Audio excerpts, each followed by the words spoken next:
Hello everyone, welcome to Wall.E and Tips. Today I share how to change Emo's ringtone. It's very easy, just follow my rules.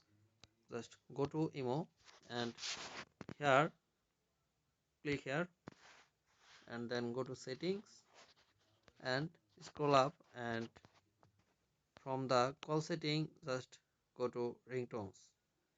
This is the menu. Just click here and change your ringtone as your favorite.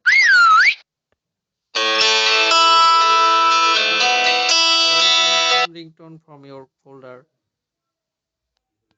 or if you want to difficult, just there are some ringtone here. You can select any of them and click on OK. This is very simple. Thank you all.